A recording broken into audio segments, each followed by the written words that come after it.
Program na lutaw itin thangba na tao ina nei pe diwa upa thangzon gun san no min lang digitalon chun program ma ilu diu ta je in tunya hichalai mona in sung mi te in ngai lu na nei ta a ahen ko chengu khopa ma ai in chuta le khosung mi ho nei vin tunya kima kondak hi ne in na bon cha changwa talim na sipai kain bolin he tun program na lu rutin tuai thangwa na tau ina nei pi diwa upa thangzon ama hong hin tin tau na ina nei chai pi pi wai le kesi ke te chu labung sadinga nong ki gut pai divin het sa na kai nei jin he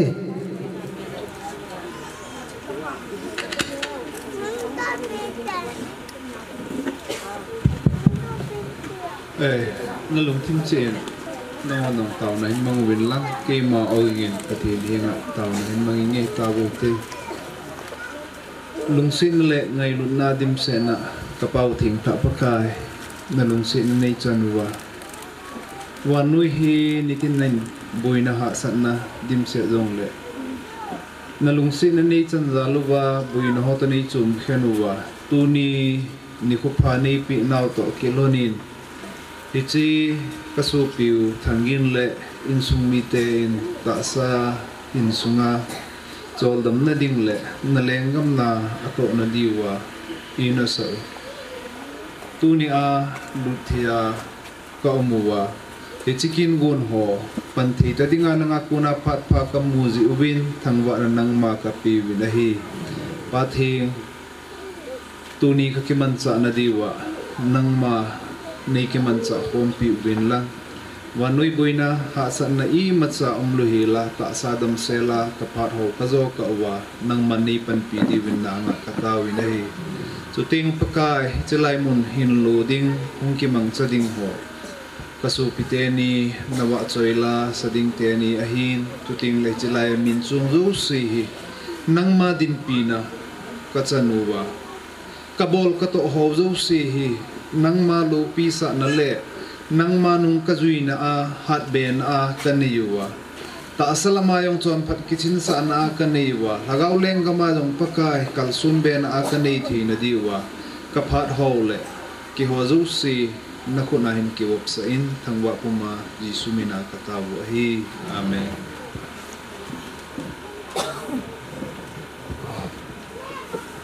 kesi ke ho chu ndo lao chun pate labung sadinga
lung mo lung ta tao na man pi pau in chu ta la wa choi la ngai tai sa pi ho chunga pakai minin ke pa thu kan phung in he tu hen programa in on do na le o elo le in thin su na chu tua he minister pan an kila ding hi chi ahum ki chai chai ting le nunga lar por zo wa choi le sa dinga in ki go pi ding in jong het sa ma sa na ka hin ni jin he tun in hon do na phat chu minister pa na pitaw ite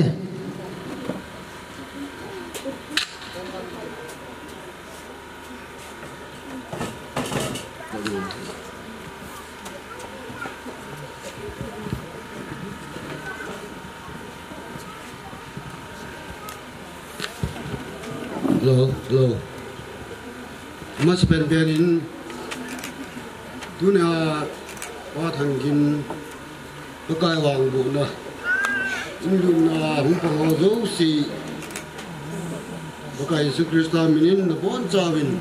chikai kan bo e ani ne in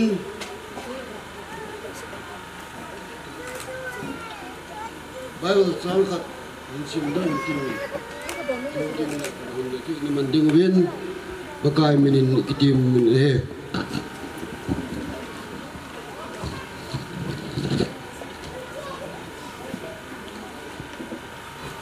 Pathenin wan thamdor thu pin wan ko du si jong a hong da in ane ding ubin chungwa mana gu du bangin an ru satan hidi chun wan gana wan gam an chang chu ane ding ubin an pitai Bible sang sim now athni pain odu si adingin pathe bu pi utawen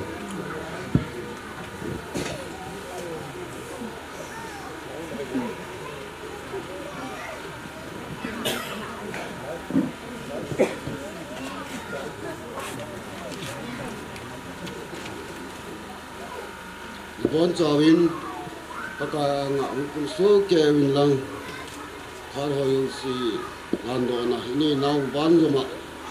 Pathen thangwa ni kema kin phasu ga din kema pom cha ta ni taw piwe kaki po we paka tu ni dan pha ta nya ya nang ma in dam na pha nei pi ba tu ni khu a hichika chen naw phujol le ubun su dam na pha nei pi ba ni khu jong tu ni khu a boina san na be la dam le ki pa nang ma in ni mu sa ba ni khoi ta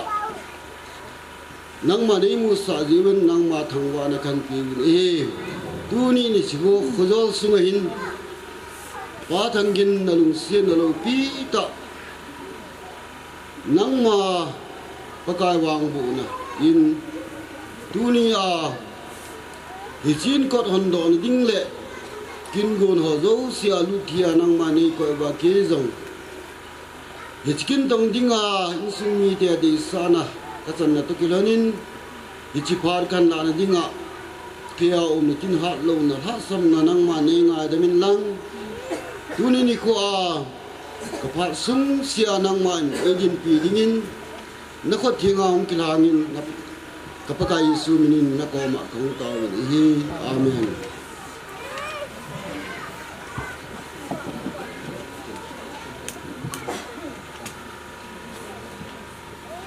zo Bible sang sim do no wachun pakai pathenin ami te chu wan tham zo thu pe a ko do na ani adingu mana na pi bang ya chun tunin jong hichi ko hi hichi pakai wang bu na ko hi yon do wa asunga cheng te pathenin anne tui don ni chana pi ne dingule lulle na le pon na ani ne dingu chule pakai za la lu na in chen na ne thi ne divin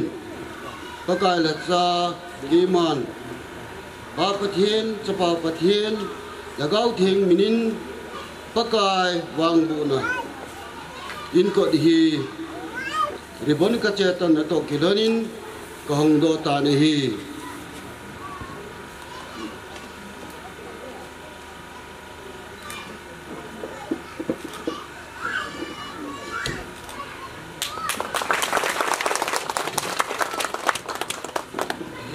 Pathen pathe bu pi hen lang tuin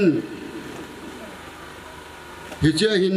insung kot kon do yu ting le insunga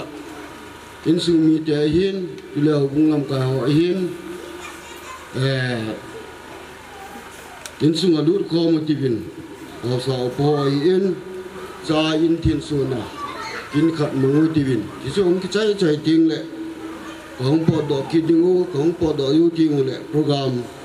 kondak pai na banan ki to pai de he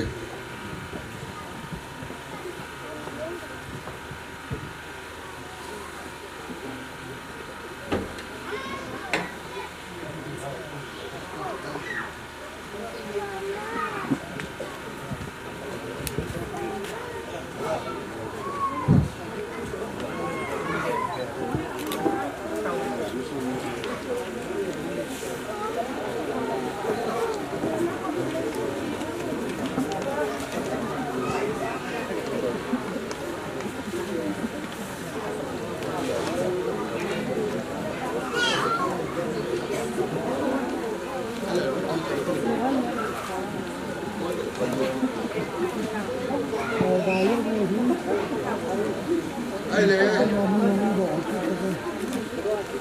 số khác biệt của tất cả hồ sơ kêu hồ sơ kêu đến cả lúc sơ kêu đến sinh hoạt của những người sự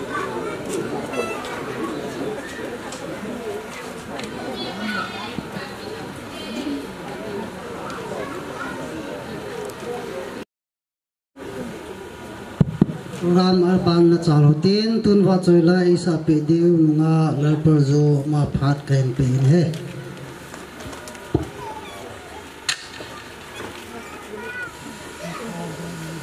na Vangbohna hi in he asung hin o nang hongwai ho men lang kawai kun kawai thunin pakai na van lung mun nan ai piu hen kada in hoya ko na ai pan pi hong ham tin kay man thing tang lam ka ve van le sit sim pa pakaya ko na ai pan pi hong so hi pakaya ko na phat the ai chan hi cái na chan no hi ka ki pa pi ve sa nan chana he kan sa ding hi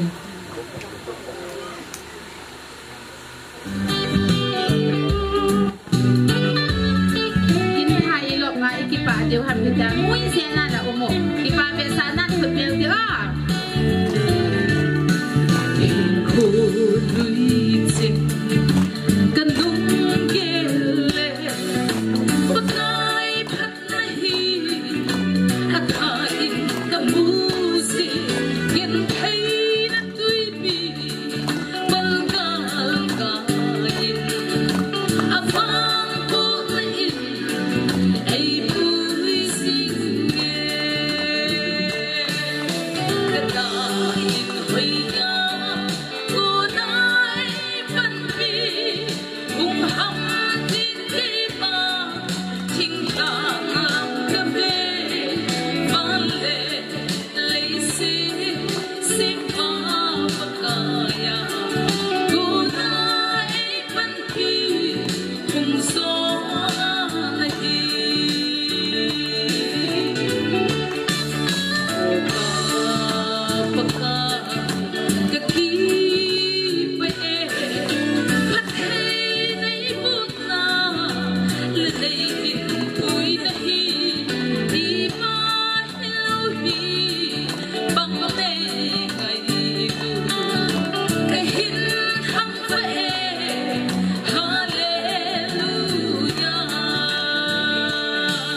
Amen. Và chơi lăng ngay ta isa pinu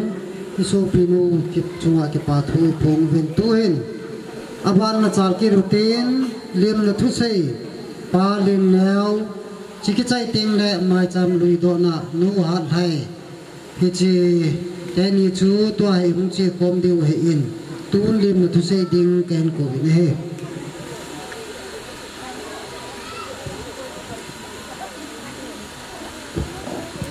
amasahan ni kupa In-Lut na kinho gamta emu sa Pathen Vangbohna pim se pelon tuni ngai lu zal kiti ji han lang hale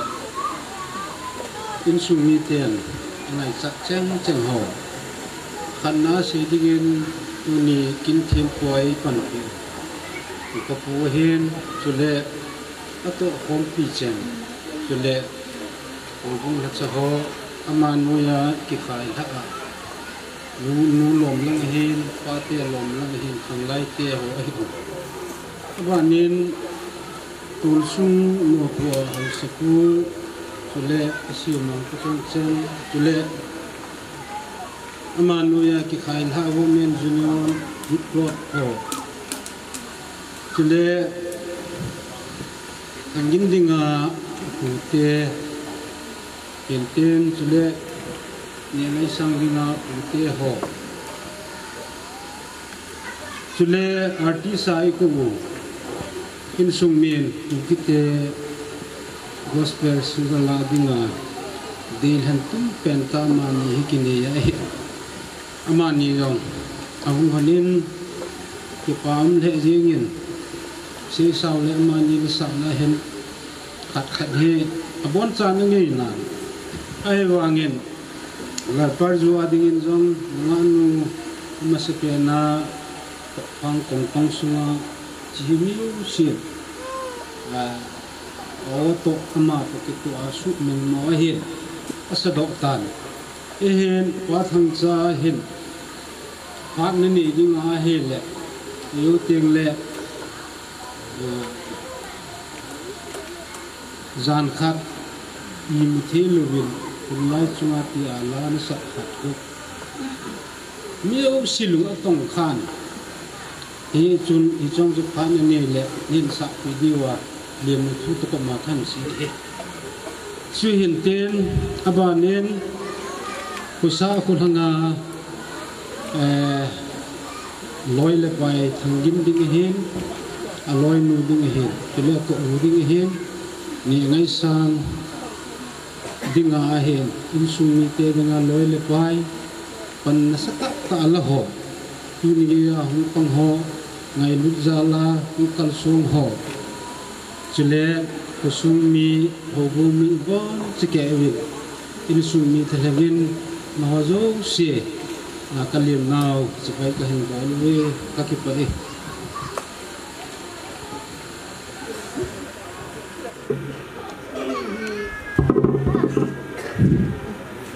Saying hi atam le jengin ahiwangin tule tua mai sam du do ne kinahin thildang in macha se punting phat kan mu zowa ka hile kasa panjal a ki panin e nagi jongle ka saying wang chu atam le jengin ai wang tua mai sam du do na wang hin thildang in ma se pung kate ulanau chu ma jong ki pa thu seidang kate Pathenin elung se nubin ase saling kum September ha in kana phe nuwa ki patna in sumi te sampum pum le lel pum pum hidong le bang pathen anga kana ta wa ni khat teng le hi in hi ulana kusumi holam kai hausa upa to nangma anga thang do na kin ho ka ne the ne dingubin in sumi te jong dam na phani ke bin lang chuting le asa mystery ho jong nangma he phalo kol le vai he jong leo ama ho jong dam na pin lang chuting le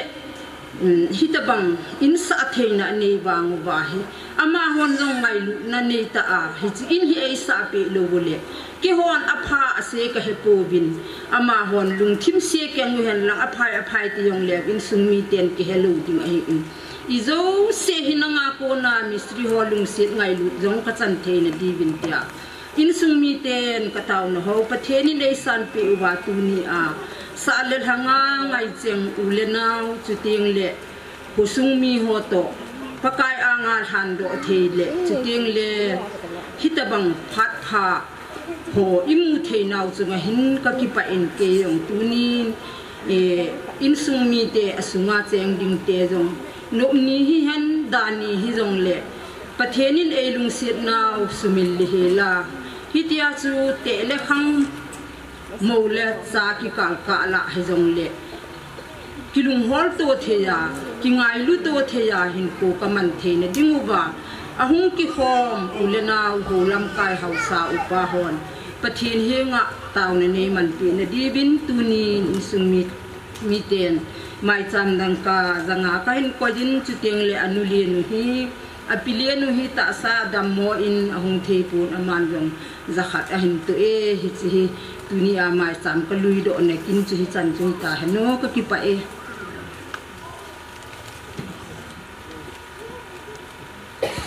hello ton mai cham do do na kin le lim na thu sei chu ki chai tan to ai aba na he chang la sa pa thang cha ma na ki gom in tin hai chi aman la an sa sunga he su piu le naw ngai gun na nei ching ho hu ki khom ho in mai cham sim nok um kha diu jong ta sanamin hi chi chu i to na mun wa in om deu go lam a fel deu mi in hai chi i to na mun wa chu hung la khom ding he ti chu i ga khe sa wen tin hi chi to han chun sajong asa in akiu min ain la iwan pa ven tu ni samel akim pon hiti hin ni sajong adi min sadhe jong le mi pi te ho in tom ngai na nei ta ito to na wa dap na thei ki bo lai ki jap thei yong le ma thu he e chun lu tai to di ven ki tem min he ton wa choi la sa ding in pa thang cha ma phat ka hin pe ne che ki chai ting le mai cham chunga ho dim na ni se pan phat an ki la pai ding in jong gon sa nom le pan te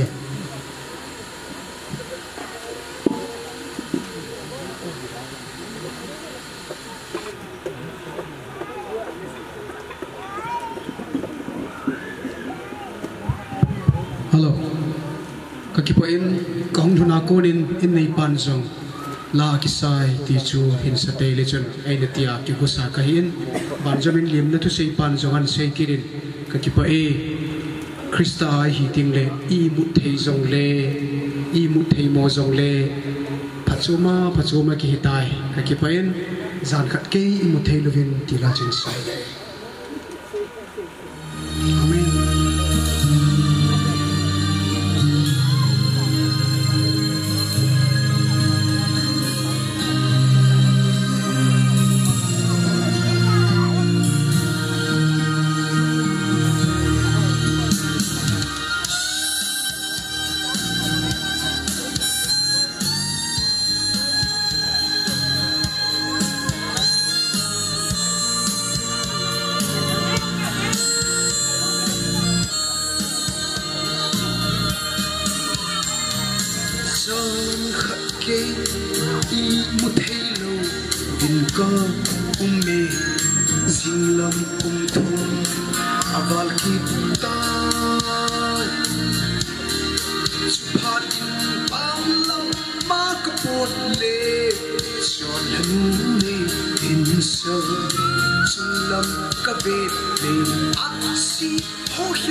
hasam be ke di bang hi thei le kahin ko nei si hi da a ako machot du ingin kachinom ta e la sadingin la akisai nei sit mi hin koi man sa thei ton te sulam makipa al sa ho alai si hin khuwa ke zala gel thei tho ho ai ve ei ti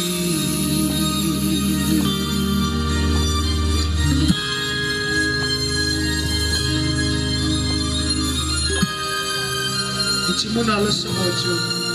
alai sirin kova Krista zala kan thi thu ho ai ve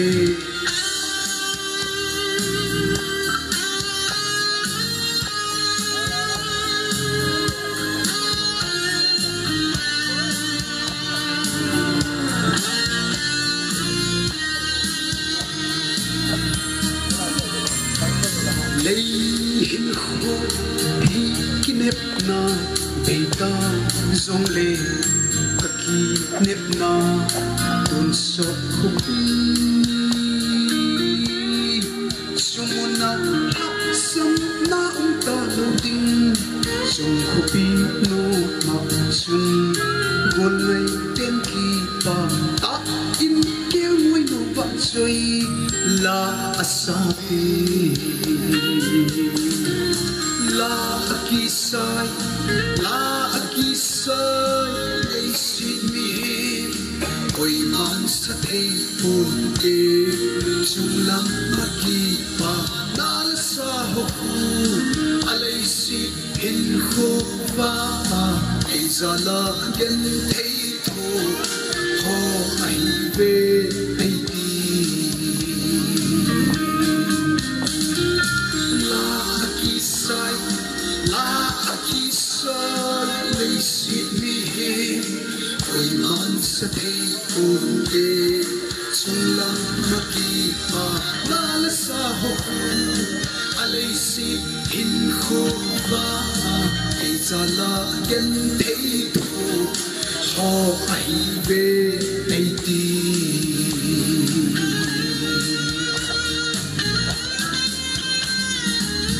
kakipai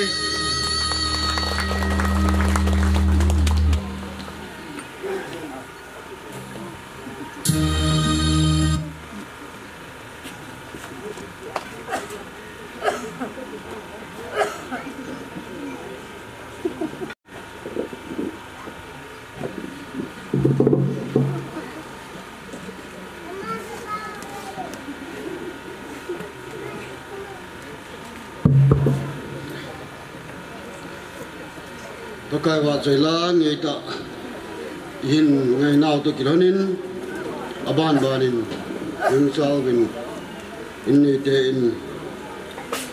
tule khununga pathin phatte bu achan diwa mai chamli do nau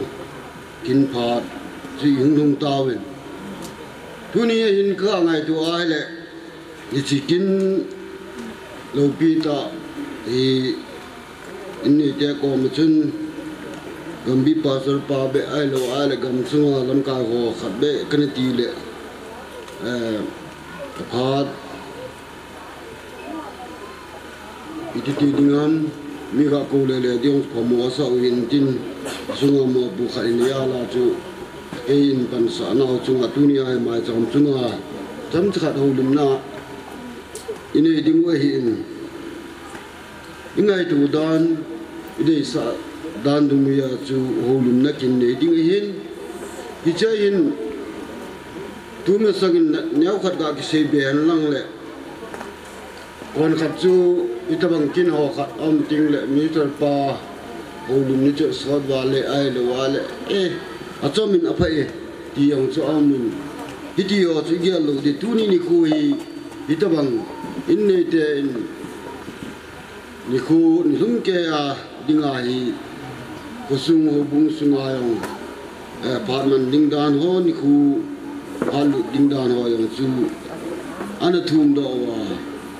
Pathen phan nuôi à cái mong sẽ đi ngà chính quân hồi Pathen nào chung ai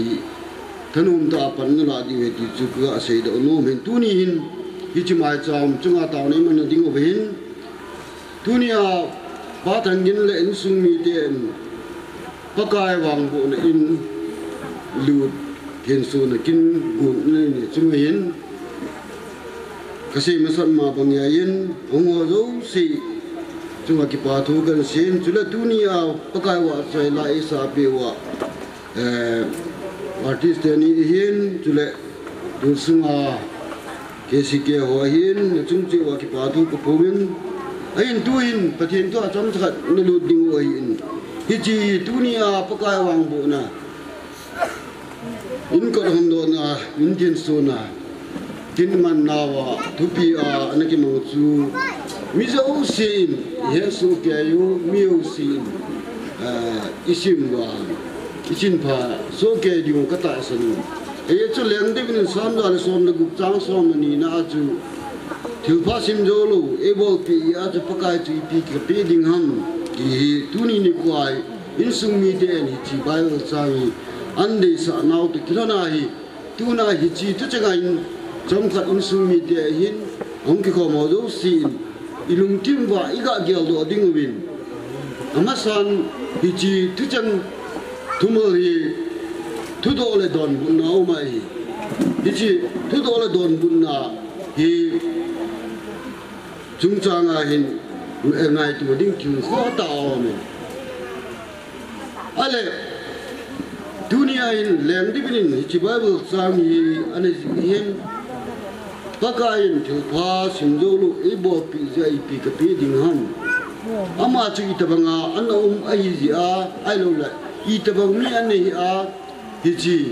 pakai ko ma chu chi thu pha simjolu chu chang ham diang chu gyal do nga yin hi chu chan ta ai le ama in hi chi akipa na chu nga chu idi kom de atiam ai lo la pakai chu nga chu ipi ka bol de atiam iti yang chu ga gyal lo ding anga yin he ti chu tu pat na tu ko ra ne khat ga se do no mo in hi chi Bible chang hi Bible chang la ngai no pen ta ai pakai thu pha sim zo lo e bo pi za i pi ka pi ding ham i pi ka pi ding ham iti ala nang le ki khu nga yin pakai lung lai ne ding a chu ai lo le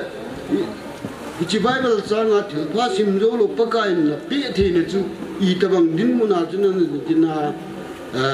hi tabang hi ne sei thi ham ti yang chu tu ni a gya lo ding ka dei kha lo me ne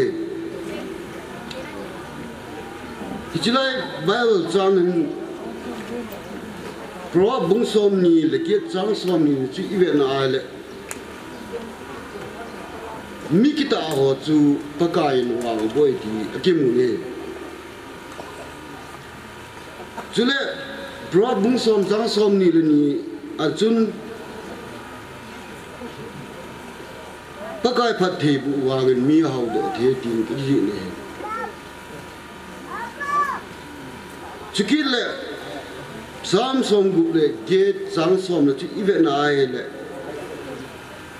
na kiang ngồi banga mi ten chen mun akimun pakai Vangbohna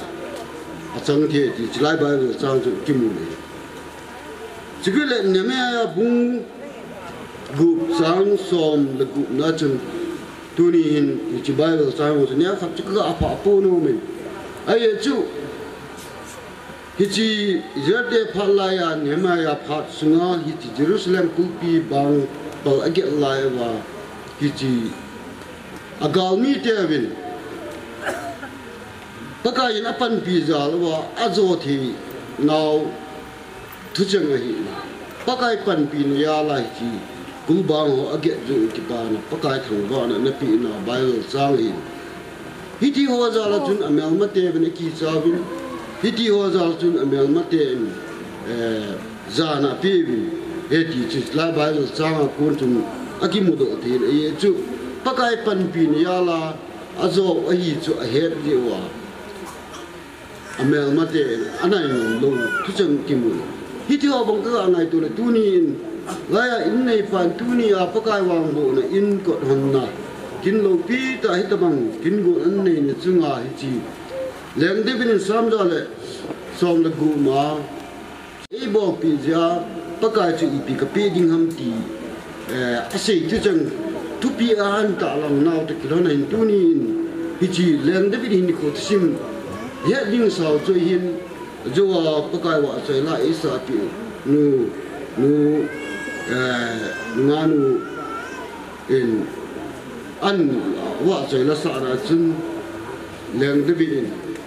sam ga la som ni la kha na tu cheng ho ka ta nu ya ko na e pan pi ngam tin ke man thing nang lam ka be wan le se sim pa ko na pakaya ko na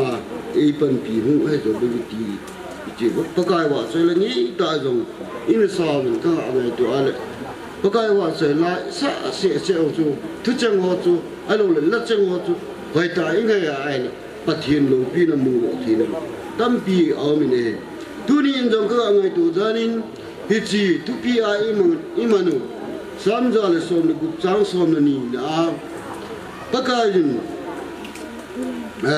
tu pasim jolo ebo pizza ipi ka peding ham tunin insumi te ho ayin chule ang ko man mula pa te ho so pyo chen sim hichi bible changa puna hi itine nakiya lo te gom nang la ke hitabang tunia insumi te hichi bible chang atala te na hi ingai tu aile thang se dum tan ka geri ni nang la ke chun pakaya ko na hampan na thilpha simzo lo ichan jong ki ke lo chan na the ding a jong ki do the lo tamang ngo le yin ko ki mangin tuni in hi chi bible chan su mi te ran ta lang na wa ko ni lung ki ma ngai tu a hi ding ki tam pi kilang aw min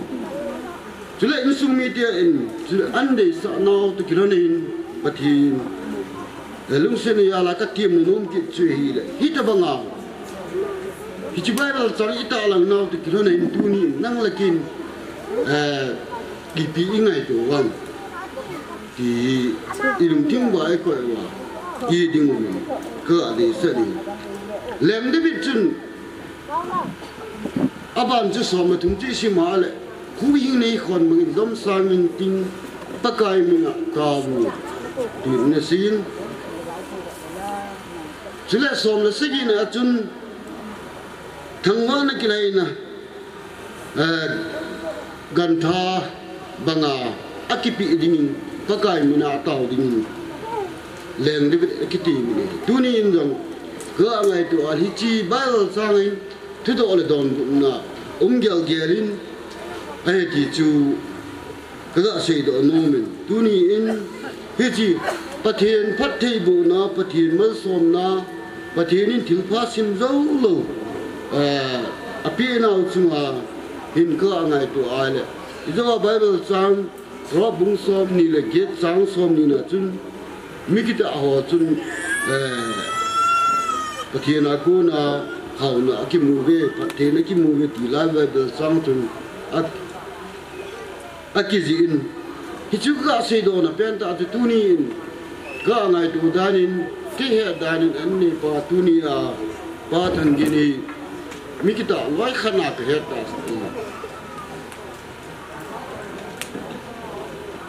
ai chu ga ki sei sau je han lang le a chanui a ji nui ke dinga ka chanui hin izin alung ti mon jong ai non jong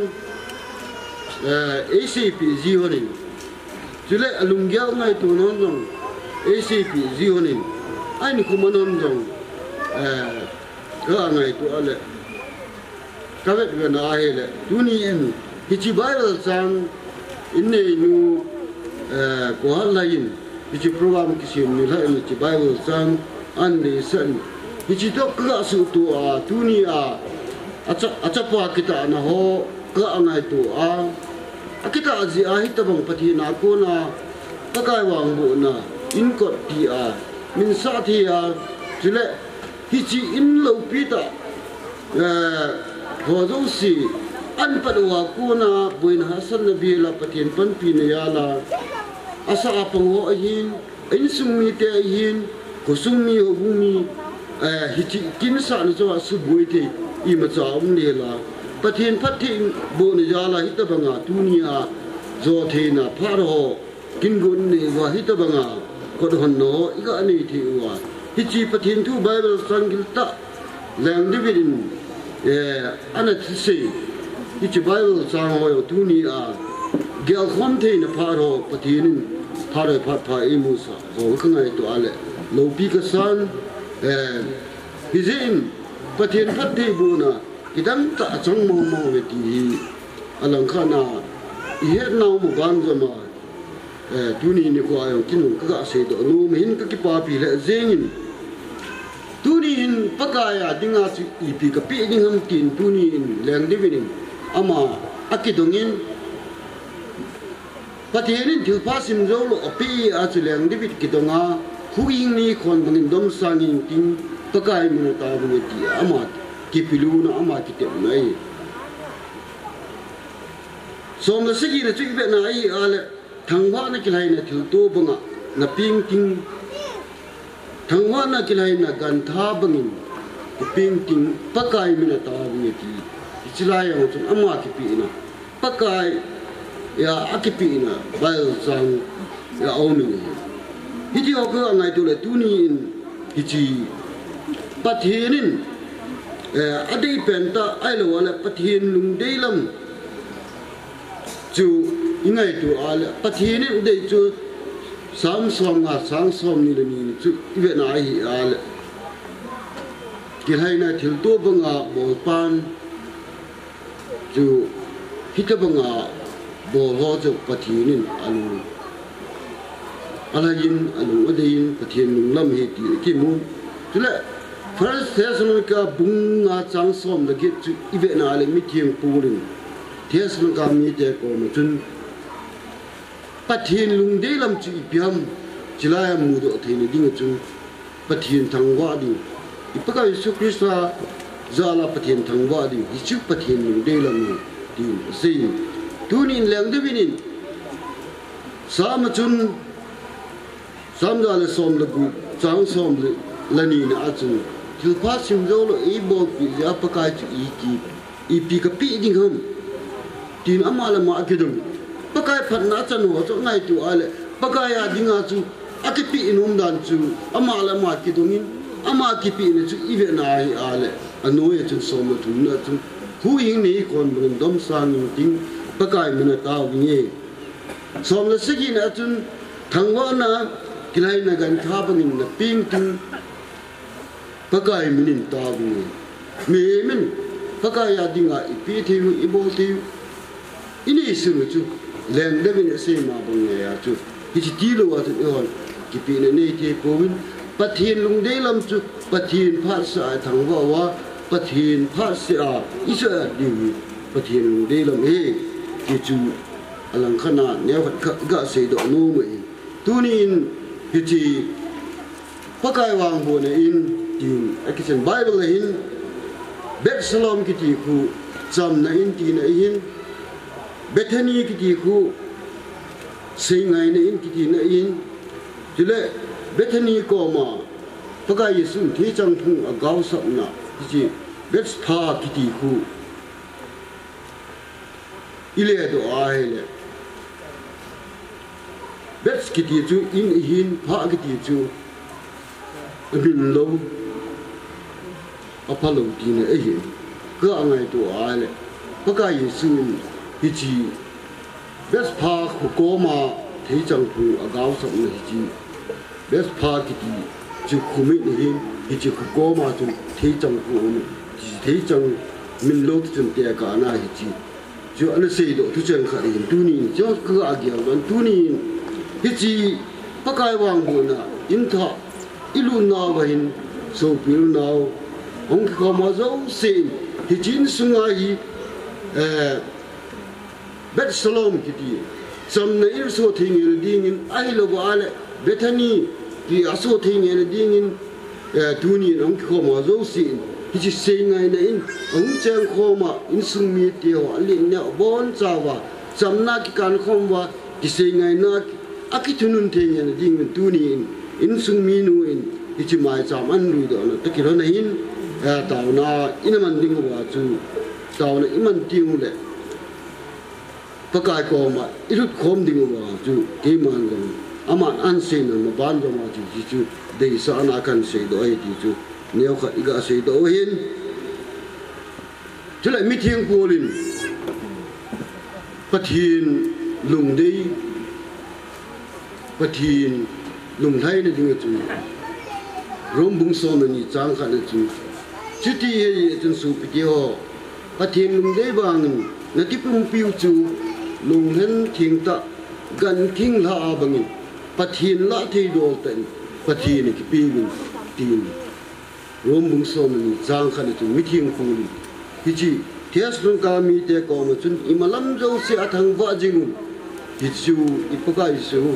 krista jala pathin lung de la mai tin asein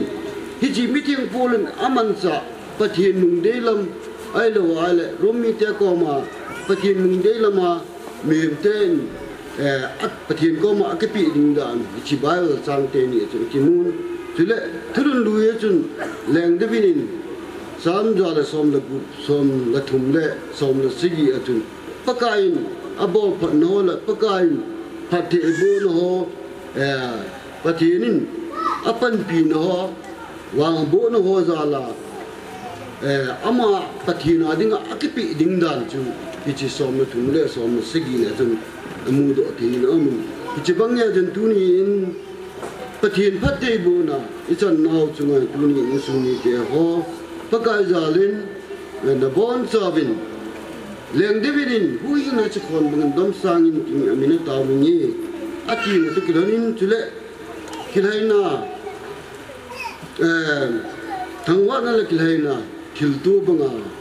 lungthing sela pathin la thei do ta pathina in sumi to jo tu malamin ko ai ekipe o ai le in su wain la ya bet salom kiti le bethani kiti a kisema banga samna in le kise ngai le in asu thing ngai di in sumi te ho hichi thuchanga ku na chu pakai ngai wa pakaya ekipe dingu ben tu ni hichi in ko hondo na thupi bible sang sang ga som gu sang som ni thil pa pa kai thil pa sim jo lo e bo pi zai pi ka pe ding ham ji thu do le phat the bo na thu changa ku na ki tim num na wa phat chon cha hichi bible sang ku na kyung lim na wa hin ning in a se hil se wa la ma le pathirin engai dam bin tin tu ni hichi pakai wangbo ne in ko yon do now bible sang isim do now hin chule kiulim na ho zo siu chunga meng yin a bo hi si kilo male pathirin engai dam bin tin ibol kha na ho pathin lo pin dinga bible sang isim do ho chung hin pathin lo pina kilang hen lang isaya bung som gu le thum chang sigina chun pakai phatna bel sim sim dingin wa choi ne sim thei jing dingin tu ni in sung mi tio pakai na wang bu naw le pakai phat thei bu na chan na ho wi na sim wa na su mil lo ni ding wa pakai mina tu ni ai in sung mi tio wa do nai du ya la ga kiti mo yin kitil khu na to go ma hi chi tu changa ku na yo dum na wa ke ma ho ne chan chuan na mi pi bon sa bin tao khom na ni hu ti vin tu ni hin hi chi tao khom na iman ding wa yong hin pakai wa choi la sa kiti ho chu an ki ngai tu tapun yong le tao na lo lin sa chu da khan labu mi yong la khona cho ho chun pakai phat thei bu na nei la bin ti chu saw ti bin bon chan tao na namang motivin tao na amen ibol pi divin upapu ko hawyang ama na sai na amen ene bol pi ding ene ki pi lang ama an mai sam han do to ene ko ding win ikitim no min bon chan pakai ja nan ding ko mun tao ding pakai wa choi la sadingin dingin tibe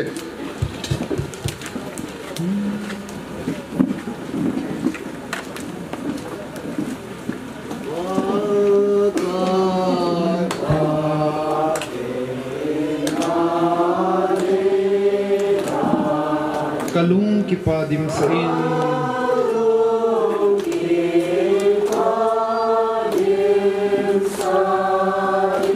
nang ngayon na lumay pivin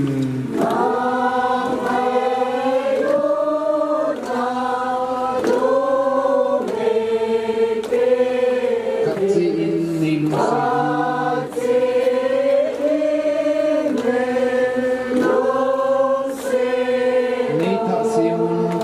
pivin gan thip kazo lai se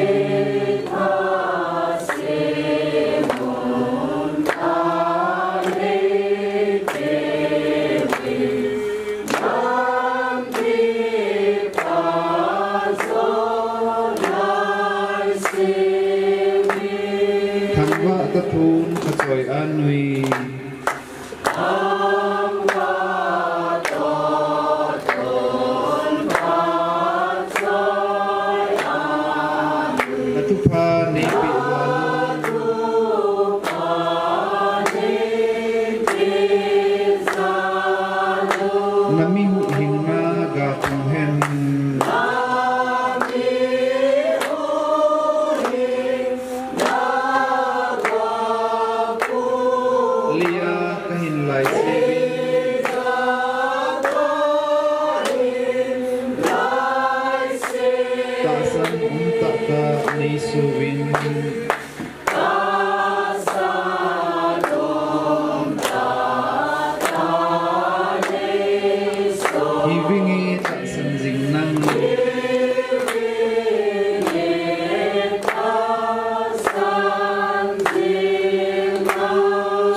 mai cham chunga he pakai in sung mi ten lai mu alu wa ate na ding chung wa nga ko na phat thi na aji wa ne le cha sil le chen ko te sung de pa ija kai lo lu na le wa tel ha ga ru min pa yong hi ta banga tin le angam kin bol na la ya ku na hi thil patam ta abol do thil ding bi nang ma phat thi bu ding ai cha ji mai cham chunga he abol cha wa ka ta no i sung mi te ding ma isan to phat thi bu ya na chu ai ngai lu hi ding ta pakai sin na